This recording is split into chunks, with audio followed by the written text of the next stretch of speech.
Bahkan kalau teman-teman sudah benar-benar yakin di saham, sudah merasakan cuan di saham, sudah pengalaman sebesar-besarnya gitu. Kalau posisi saya sendiri sudah bahkan 70-80% dari tiap bulan itu masuk ke saham gitu. Oke, berkaitan sama pertanyaan berikutnya nih kok, saya munculin. Oke. Dari Cik Saf terkat, aku sekarang umur 22 tahun dan puji Tuhan udah ada aset 210 jutaan dari bisnis sejak tahun 2020. Sekarang alokasi asetku sekitar 70% di reksadana obligasi, 20% di saham, dan 10% cash. Buat dana darurat juga udah aman. Menurut Koko, apakah aku harus lebih berani untuk menambah alokasi di saham blue chip? Oke, tapi keren ya umur 22 bisa kayak gitu ya. Itu termasuk yang keren lah itu. Apalagi sudah cukup teratur ya, dana darurat udah bagus. Nah, jadi kalau harus lebih banyak tergantung gini dulu, kakaknya ini sudah paham belum tentang saham? Lebih detail ya, maksudnya enggak cuma tahu kalau saham itu untuk investasi, tapi lebih dalam. Kalau sudah lebih dalam boleh diperbesar, ditambahin lagi berarti jadi 25% gitu ya. Jadi 30% gitu. Terus tujuannya apakah sesuai? Kan tadi kalau obligasi paling banyak di obligasi ya. Itu kan cocoknya untuk jangka menengah gitu. Nah, tujuannya ke saham tuh apa? Apakah misalnya untuk jangkanya panjang 10%? Oke, bisa tingkatin jadi 35% misalnya. Jadi tergantung tujuan dan ilmunya juga. Jadi kita nggak bisa bilang, oh ya harus tingkatin. Tapi kalau dia ternyata tujuannya buat nikah 3 tahun lagi, kan resikonya tinggi. Gitu. Jadi tergantung juga tujuannya gimana. Berarti resikonya hubungannya ya, kok siapa tahu sahamnya turun, ditunda nih Nah, nikah. betul. Itu udah kita semangat gedein porsi sahamnya pas lagi siklusnya turun malah nggak jadi nikah kan bahaya. Nah, jadi balik lagi tergantung ke kemampuan kakaknya nih kalau mau Dan tujuan juga ya. Ini ada pertanyaan lagi kok dari Andelson 12. Kok rekomen saham untuk jangka panjang dong? Oke, kalau yang paling gampang, kalau untuk pemula, ini saham sejuta umat, tapi nggak usah pusing. Sudah terbukti itu BRI BCA. Ya mulai dari situ dulu aja. Ya, jadi walaupun ini disebut sahamnya anak TK, maksudnya anak TK disuruh itu pun untung gitu ya. Tapi buktinya zaman sekarang, maksudnya dari kemarin tahun ini kan bisa dibilang pasar kita buruk ya. Ya SG-nya dari 7.300 sudah balik ke 6.500 gitu ya. Tapi mereka berdua ini tuh malah naik gitu. Jadi ya udah nggak ngapain kita analisis panjang lebar dan segala macam teknik yang ribet. Ternyata yang untung ya mereka juga gitu. Walaupun saham lain pasti ada yang untung ya dengan teknik tertentu ya.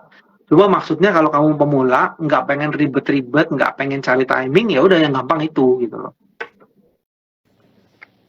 Oke, kita ke pertanyaan berikutnya dari Robert Jinder lagi. Misal saham dividen yang oke apa aja kok? Oke, itu bisa paling gampang lihat deh yang dari indeks dividen yang 20 dividen 20 emiten dividen itu paling gampang. Nah, dari 20 kan kita nggak mungkin beli semuanya. Pilih aja misalnya 1, 2 atau maksimal 3 gitu ya. Yang kira-kira teman-teman paling yakin dengan analisis sendiri karena apa? Kalau kita yang bilang misalnya contoh aku bilang saham A dividennya bagus. Itu sekarang. Tahun depan kita nggak tahu. Tahun depannya lagi kita nggak tahu gitu. Sementara kamu beli percaya omonganku ternyata 5 tahun lagi udah nggak sesuai kayak sekarang, nanti nyalain orang gitu kan. Nah, jadi dari 20, karena itu pun 20 kan bisa ganti-ganti ya, jadi nggak selalu 20 itu selamanya, tiap kuartal bisa berganti, pelajari, oke sekarang dapat dividen, ternyata perusahaannya udah nggak bagus ya ganti. Jadi nggak bisa kita 100% cinta sama emiten itu selamanya, nggak gitu juga sih. Jadi tetap harus menyesuaikan. Ya. Jadi buat kawan Visto yang mau tahu saham-saham apa aja bisa dicek di websitenya bursa atau sebenarnya di aplikasi investasiku juga teman-teman nanti ada indeksnya. Teman-teman tinggal login terus pilih ke halaman indeks, nanti di sana ada indeks HIDIF 20. Kalian bisa lihat 20 saham apa aja sih yang 6 bulan ke belakang ini dividennya oke, terus perdagangannya juga oke, bisa dilihat di aplikasi kita. Berikutnya nih kok, mungkin ini di luar saham tapi karena Koko juga sering ngomongin keuangan, ada yang nanya dari DSCP, gaji ideal tinggal di Jakarta berapa sih kok? Waduh, kalau itu tergantung itu ya gaya hidup kita ya. Jadi kata ideal ini kan relatif banget. Kalau posisinya masih single, mungkin UMR cukup gitu ya. Kalau posisinya sudah menikah dengan anak 2, UMR pasti kurang gitu kan. Jadi tergantung masing-masing, gaya hidupnya pun bagaimana, apakah gaya hidupnya normal, apakah sukanya yang memang something yang mewah misalnya, kan itu beda-beda gitu. Jadi kita nggak bisa jawab sih Kak kalau gitu ya, tergantung kembali lagi ya Balik butuhnya ke kebutuhan berapa. kali ya kok. Butuhnya berapa ya perjuangkanlah nominal itu. Atau sudah dapat nominal itu ya disesuaikan kali ya kok sama gaya hidup ya juga. Ya bisa juga misalnya kita posisi sekarang kebetulan masih UMR ya kita yang harus prihatin gitu, kita yang harus berhemat, kita yang harus ningkatin skill supaya gajinya gak UMR lagi gitu. Iya, oke, semoga terjawab untuk KDSCP.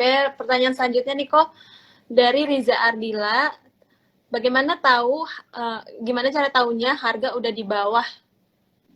Tahunya harga udah di bawah dari mana kok? Oke, harga saham ya maksudnya ya. Pertama bisa lihat dari historisnya. Kan kalau saham itu kan ada grafik ya kalau teman-teman yang pemula. Misalnya grafiknya huruf apa tuh? Kayak huruf M lah, misalnya yang gampang gitu lah. Atau huruf M gitu ya. Grafik kan gini. Nah, ketika dia di pucuk bawah M lalu naik, itu kan berarti tinggi ya. Nah, terus dia turun lagi. Nah, misalnya dia sampai ke bawah berarti kan itu harganya rendah lagi atau bahkan lebih rendah daripada pucuk yang sebelumnya. Daripada titik yang pertama kali mulai dari huruf M ini sampai bawah ternyata lebih rendah gitu. Berarti kan dia lebih rendah daripada sebelumnya. Itu secara kasat mata, maksudnya yang kelihatan. Tapi tentu kita nggak bisa menilai mentah-mentah bahwa oh sekarang lebih rendah dari tahun lalu berarti bagus, belum tentu juga. Kita harus lihat apa yang terjadi di sahamnya, rasionya bagaimana. Kalau di fundamental itu ada namanya PBV, price book value, atau juga PI-nya gimana, price earning ratio-nya. Apakah lebih rendah dari tahun lalu atau malah lebih tinggi, itu juga memang lebih rumit ya. Kita nggak bisa, investasi saham memang tidak sesederhana itu sebenarnya. Nggak bisa hanya lihat oh sekarang grafiknya di bawah berarti bagus, nggak gitu juga gitu kan. Kita harus cek dulu apa yang terjadi di saham itu. Cuma paling gampang sih begitu. Kalau di aplikasi sekuritas itu mungkin teman-teman bisa lihat ya secara historis harga 5 tahun terakhir nih misalnya. Ternyata sekarang tuh harga terendah nih. Nah, ini bisa jadi peluang, tapi teman-teman cek dulu rendahnya kenapa, apa yang terjadi. Oh, ternyata sektornya lagi buruk misalnya. Ya udah, itu kesempatan emas karena sektornya sedang kurang baik. Nanti ketika sektornya baik, otomatis akan kembali naik lagi gitu. Berarti kita bisa kombinasikan antara teknikal dengan fundamental juga ya. Betul. Nah, itu kalau mau tahu ya timing masuk ya. Jadi bukan pilihan sahamnya doang, timingnya. Oke. Kita ke pertanyaan selanjutnya nih kok dari Dani _ Lauda. Bagaimana prospek saham bank digital ke depannya kok? Oke, terus terang saya nggak begitu ngikutin kalau bank digital. Tapi kalau melihat dari historisnya, mereka kan booming banget waktu itu karena memang isunya kenceng ya. Nah, waktu itu harganya udah naiknya tinggi banget dan sekarang sudah hampir kepada titik kembali di awal, kayak setelan pabrik istilahnya. Sudah kembali lagi ke situ gitu. Kalau prospeknya sih pada intinya selama dia secara perusahaan, secara bisnis memang terbukti bisa menghasilkan cuan yang baik secara bisnis, memang banyak yang make gitu ya. Itu rasanya ya tetap bisa menjanjikan. Cuma dari sekian banyak kan nggak mungkin semua. Teman-teman bisa pilih 1, 2, 3 saham digital sebagai kandidat yang memang meyakinkan secara performa. Kalau teman-teman mau lebih yakin ya pakai aja fiturnya gitu. Jadi contoh saham-saham bank digital A, teman-teman pakai aplikasinya, apakah memang membantu, apakah memang teman-teman yang lain pun pada pakai, lalu lihat laporan keuangannya, apakah memang secara usernya meningkat, cuannya meningkat, nah itu bisa. Tapi kalau hanya pilih 1, 2, kita nggak ngerti dalam-dalamnya, ya itu resikonya tinggi. Oke, jadi balik lagi kita perlu melakukan analisa sendiri ya kok, jangan hanya beli karena rame diomongin atau lagi naik-naik banget nih beberapa hari ini terus tiba-tiba kayak kita beli tanpa ada dasar dari kita untuk membeli saham tersebut. Mungkin kita ke pertanyaan terakhir ya kok sebelum ditutup. Dari Zan _aljr, kenapa perusahaan ada yang bagi dividen 1 kali, ada juga yang bagi dua kali setahun kok? Ya itu kan kebijakan. Jadi dividen itu sebenarnya adalah kebijakan perusahaan. Tidak semua saham membagikan dividen.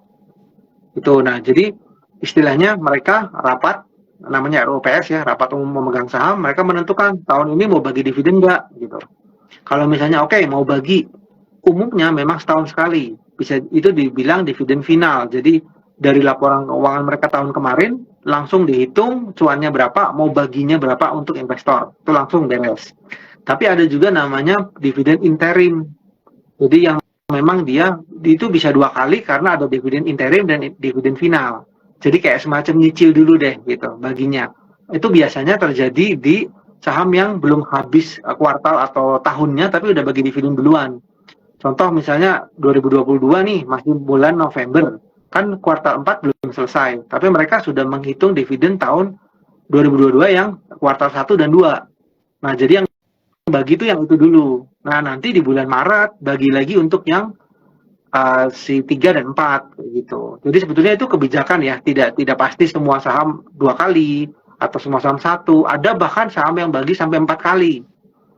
Yang dia tiap kuartal tuh bagi-bagi, cuman memang nominalnya jadi kecil-kecil. Tapi kalau dijumlahkan jadi 4, maksudnya 4 kali di plus semua ya, akhirnya tuh sebenarnya dividen segitu gitu. Jadi itu kebijakan perusahaan. Kalau itu masalah selera ya, teman-teman mau ambil yang 1 atau mau ambil yang 2.